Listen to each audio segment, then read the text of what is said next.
In this video, I'm going to show you how to use Quantower hotkeys. Now, the first thing you want to do, you want to open the platform and you want to go to the top over here where you can find the settings cogwheel. And whenever you click on it, you have the hotkeys settings over here. So you want to click on hotkeys, and this is where you can customize your hotkeys. So as you can see, right now I have panel specific custom hotkeys over here, and all of these are currently enabled. You can see basically what they are, and then of course which button you have to press to be able to trigger that specific action. Now in here, for example, if I want to open this order entry over here, I can just go and press F1 on my keyboard. Let's actually test this. So if I press F1, there we go, it's going to open up the order entry for buy. Okay, now if I press F2, I think it's going to open it up for sell, just like this, as you can see.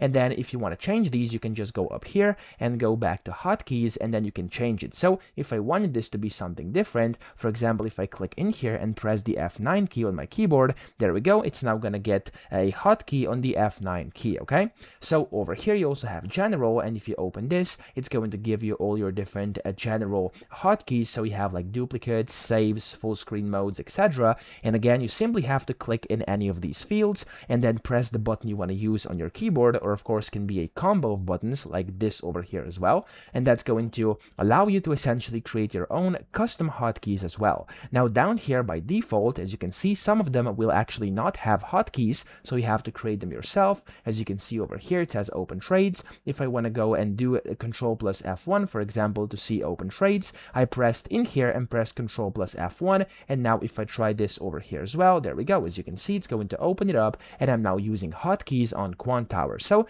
I would actually recommend you go in here and actually set these for yourself as well, however you want them to be, and make sure you remember them, and then you can use them without actually having to click various buttons to open specific tabs and perform specific actions. Okay, so that's pretty much it. I hope this video helped you out. If it did, please subscribe to the channel and help me out as well.